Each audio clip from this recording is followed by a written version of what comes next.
උල්කාපාත හෙවත් අග්නිගෝල කතා කරමු උල්කාපාත ගැන මේ වීඩියෝ එක තුළින්.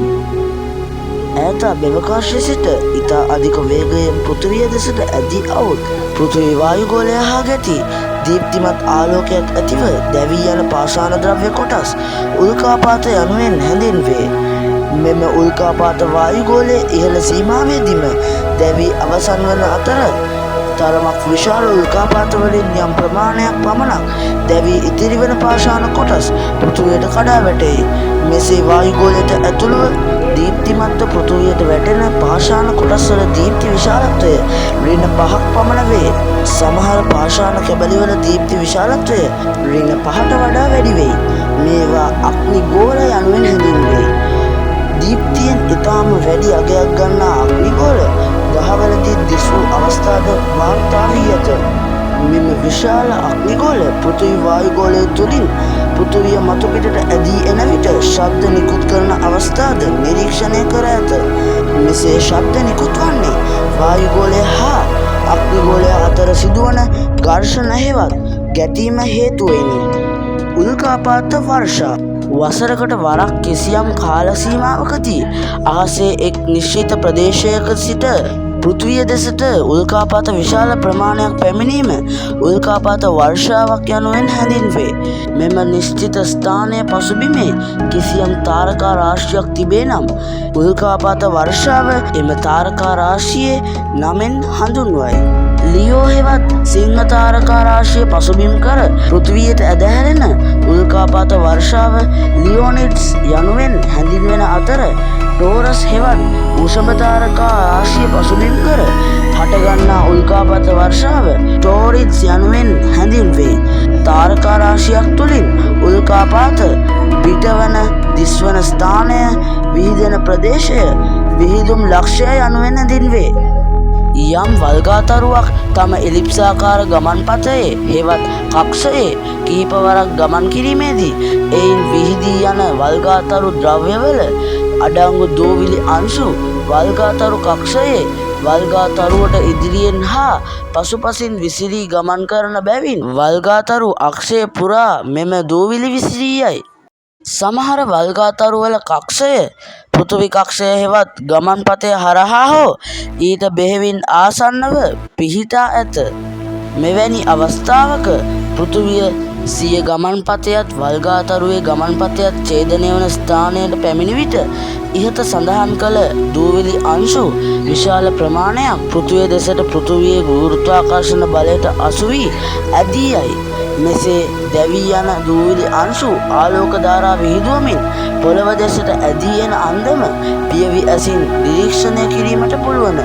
මේවා උල්කාපාත යනුවෙන් හැඳින්වේ.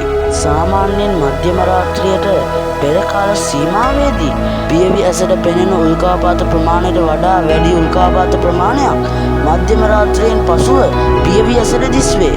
හිරුවට පෘථිවිය ගමන් කරන වේගය තත්පරයට සැතපුම් 18.5කි. උල්කාපාත ගමන් කරන සාමාන්‍ය වේගය තත්පරයට සැතපුම් 25ක් පමණ වෙයි. මෙම වේග දෙක පිළිබඳව විමසීමේදී මධ්‍යම රාත්‍රියට පෙර පෘථිවියේ ගමන් දිශාව දෙසට උල්කාපාත ගමන් කරන බැවින් එනම් පෘථිවිය පසු කර උල්කාපාත ගමන් කරන බැවින් උල්කාපාතයක් පෘථිවි වායුගෝලයට තත්පරයට සැතපුම් 6.5ක් පමණ වේගයෙන් ඇතුළු වන බව පෙනේ. එහෙත් හිරු උදා වීමට පැය කිහිපයකට පෙර එනම් මධ්‍යම රාත්‍රියෙන් පසු තත්ත්වය මීට වඩා වෙනස්ය.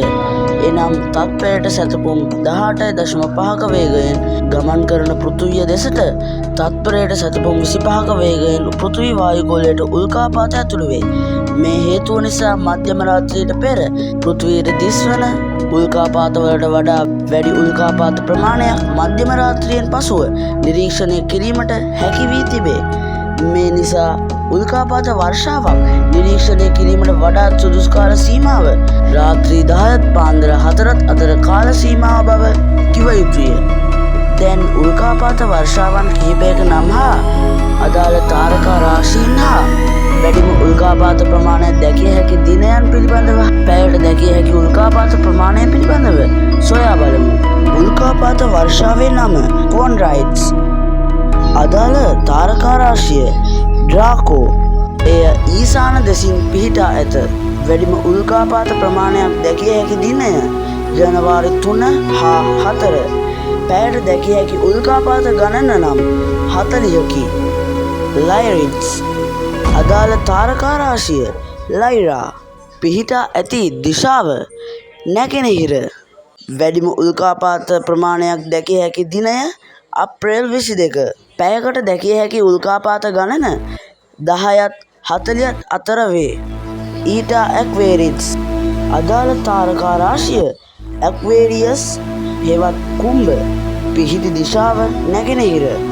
වැඩිම උල්කාපාත ප්‍රමාණයක් දැකිය හැකි දින මැයි 4 සහ 5.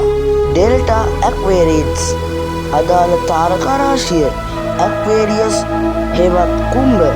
පිහිටා ඇති දිශාව දකුණු දිශාව. වැඩිම උල්කාපාත ප්‍රමාණයක් දැකිය හැකි දිනය ජූලි 27 සහ 30. පැයකට දැකිය හැකි උල්කාපාත ප්‍රමාණය 20කි. පර්සිඩ්ස් අදාළ තාරකා රාශිය පර්සියස්. පිහිටා ඇති දිශාව ඊසාන දිශාව. වැඩිම උල්කාපාත ප්‍රමාණයක් දැකිය හැකි දිනය අගෝස්තු 12, 13 සහ 14 දිනයන්හි. පැයට දැකිය හැකි උල්කාපාත ප්‍රමාණය 30කි. ඔරියෝනික්ස් අදාළ තාරකා රාශිය ඔරයන්. පිහිටා ඇති දිශාව නිරිත දිශාව. වැඩිම උල්කාපාත ප්‍රමාණයක් දකින දිනය වන්නේ ඔක්තෝබර් 21. පැයට දැකිය හැකි උල්කාපාත ප්‍රමාණය 10ත් 15ත් අතර ප්‍රමාණයක්. ටෝරිස් අදාළ තාරකා රාශිය ටෝරස් හෙවත් වෘෂභ. පිහිටා ඇති දිශාව දකුණු දිශාව.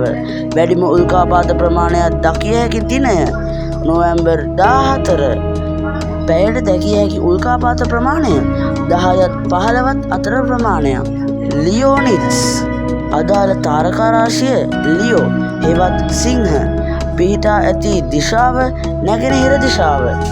වැඩිම උල්කාපාත ප්‍රමාණයක් දැකිය හැකි දිනය නොවැම්බර් 16. පැයට දැකිය හැකි උල්කාපාත ප්‍රමාණය 15කි. ජෙමිනිස් අදාළ තාරකා රාශිය ජෙමිනි හෙවත් මිථුන. පිහිටා ඇති දිශාව දකුණු දිශාව.